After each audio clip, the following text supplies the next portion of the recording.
midnight. That's according to the Doomsday Clock.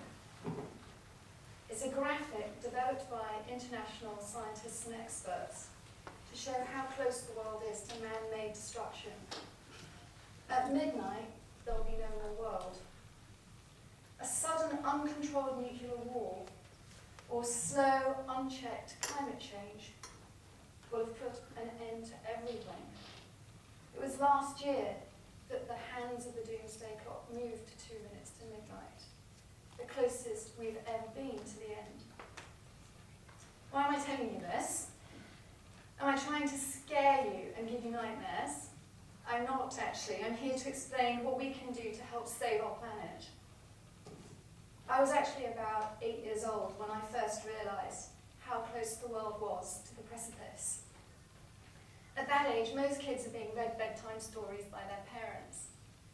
I was being told by my dad that he was building a nuclear bunker in our garden.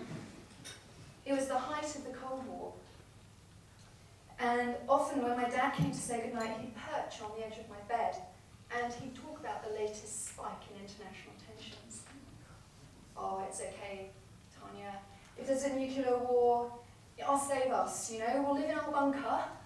I'm stocking it up with food. We'll have enough to survive 6 months. And then we can come out and we'll all be fine. Well, my young brain wasn't okay with that. I was thinking about all the people who didn't have nuclear bunkers. Fuck the nuclear bunker, is what I was thinking. I was thinking, let's put a stop to the nuclear war in the first place. I was thinking, I believe in the power of humanity to stop nuclear war.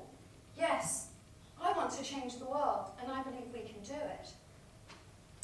So you know what? It is possible. I'm 50 now, and I believe the nuclear disarmament is possible. And in the past, we've had opportunities to do it. When the Cold War ended, there was a period of about 10 years when world leaders woke up to the possibility for disarmament. During that time, some countries which had developed nuclear weapons gave them up. And actually, those countries have not rearmed. Others made drastic reductions in their nuclear arsenals. And they actually stopped talking about nuclear warfighting. They stopped planning for nuclear war. The whole world actually took a massive step back from the precipice, and the Doomsday Clock went back. Right, so it's important we all recognise that actually happened. That was possible, and it happened. The Doomsday Clock started going back, and we need to hang on to that. At the moment, unfortunately, it's going in the other direction. We're getting closer to midnight again. Like I said, we're 2 minutes away from midnight. And that is the cause of very complex phenomena. It's my subject of expertise. I'm a professor and I write books on this subject. I don't normally talk to a general public audience, but I believe in transitioning into doing more of that, which is why I'm here. But anyway, very complex phenomena, including unexpected events like the events of 9/11, unstable personalities of world leaders, and global power shifts. These events, seemingly uncontrollable, have triggered intense fear and uncertainty, and the prospect of nuclear war is back with us again, and we have to face it and admit it. The problem we now have, in addition to the problems that we had during the Cold War, is we've had major technological change in the meantime. And it's much harder now than it was then to actually prevent a nuclear war. Strategists and policymakers around the world are now talking about war fighting again, nuclear war fighting, and they're talking about nuclear war winning. Right? And there are nuclear weapons around the world that are armed, targeted, and ready to launch. Right. You might think that's okay because we're here in Australia, thank God. We're out of trouble's way.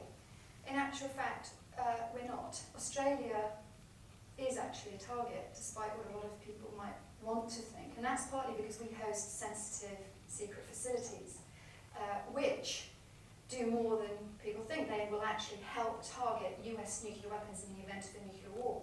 Those facilities, some of them are in Australia, not just at Pine Gap, but in other parts of Australia.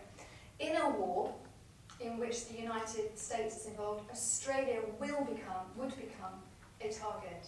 It would become a target because taking out those facilities would be one of the number one tactics of a US adversary. So you might be sitting there thinking, well, holy cow, what is our government doing about this?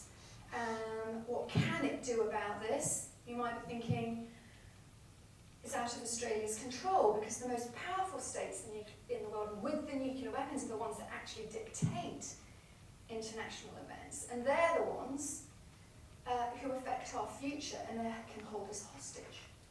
Well, I can tell you now that that is not the case.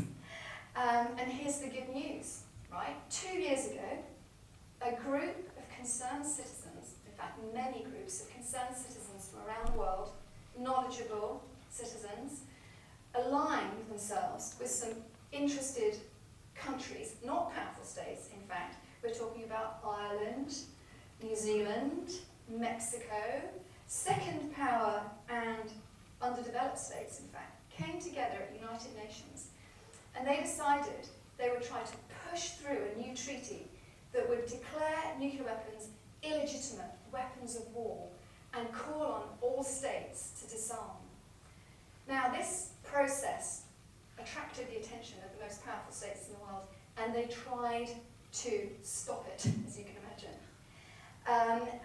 But despite all the efforts of those most powerful states, this group of concerned citizens and their allied states pushed through this treaty and it was adopted by 122 countries at the United Nations. It's not in force yet, but those groups who pushed it received the Nobel Peace Prize. And their actions are celebrated by people who believe in peace around the world. So you're probably now sitting there thinking, oh, thank God for that. Oh, thank God our country has supported that. Well, no, it hasn't. Not only has Australia not supported it, it tried to derail it at every stage in the negotiating process. Why? Because Australia is allied with the United States and believes that nuclear weapons provide the world with security and stability. I've written extensively about this and I can tell you that is not the case. Nuclear weapons pose extreme risk, an existential threat that could end the world. We cannot just get stuck in the deterrence mindset forever. We need to bring change. So what can we actually do? Well, we can use our democratic power here in Australia. We, as citizens, can choose what is done in our name. Right? So we should make sure that nuclear disarmament becomes an election issue at the next election, instead of being constantly brushed under the carpet. And once it becomes an election issue, we just need to believe in our capacity to change. Okay? Together, our many hands can make the hands of the doomsday clock go back again. We can do it. I believe it. I still do. Thank you.